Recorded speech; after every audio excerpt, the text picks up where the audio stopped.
Hey, part three, chapter one starts talking about pollution. We're going to end up talking about pollution in apes, water, and air pollution. Bad stuff. You can see that picture of a Los Angeles power plant back in the day. Used to be very common to have black smoke spewing out everywhere. Terrible for our environment. Either enter environment, either naturally, volcanoes obviously are deemed a natural pollutant, not much we can do about that, or anthropogenically. Anthropogenically means man-made, like burning coal, natural gas, oil.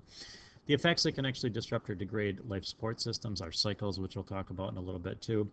Damage human health, wildlife, property, and quite frankly, it smells. There's noise, there's taste, and there is sights that are nasty from this.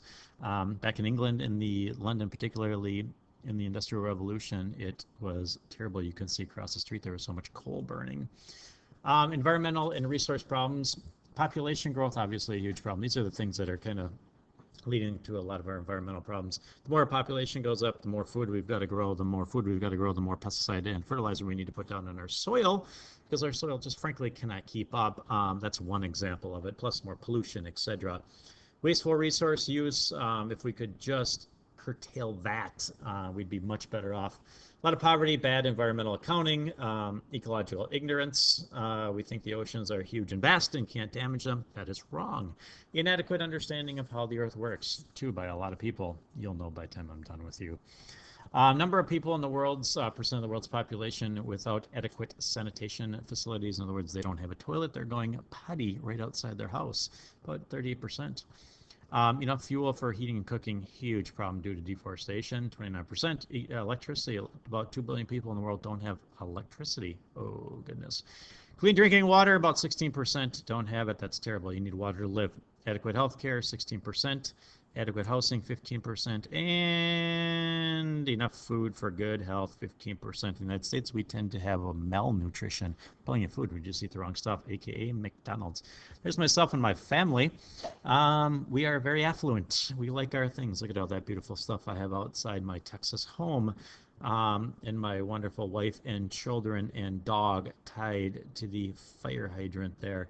Picture just showing that we are very affluent. We like our products. A lot of other nations will not have that in a typical family. Affluence, addiction to overconsumption of materials and goods, high debt level in the United States. We like our debt. Declining health, unfortunately, due to this increased stress. We'll talk about one thing down the road is we have a high infant mortality rate in the United States, which is kind of surprising, but we'll talk about why. Good side, we have money for technology. We have ridiculously clean air and water because we got great laws in the United States, and we've got the money to clean it up, which is a big factor. There's, of course, another family in, I think this is in Mongolia, I believe, or in Tibet, one of the two. Much more simplistic than you could see my family down in Texas. They don't have nearly the resources we do. They basically have the resources that they need to live, a lot more sustainable agriculture. In other words, they're growing their own food. Think about it. Could you grow your own food? Probably not. And I don't think I could grow my own food enough to sustain my family either. Population, this is a formula you need to know. P times A times T equals environmental impact. Population is the P. The greater our population goes up, the more consumption we have or affluence. And if those two factors really come into play, we tend to have a huge environmental impact. The good thing is with technology going up and up and up, our environmental impact isn't quite as bad. So P times A times T equals environmental impact. If population and affluence go up and technology isn't quite there yet, we're going to have huge environmental impact. And that's, by the way, that is a little bit less developed countries right here tend to be very high population, very high affluence in some regions. I shouldn't say very high, not nearly as high as we do. You can see a little arrow there. And their technology tends to be a little bit down. In developed countries, we tend to be very high population, not nearly as high as less developed countries. Very, very high in affluence, yeah, high-end technology, but we produce a lot of waste. Both developed and developing countries do as that point.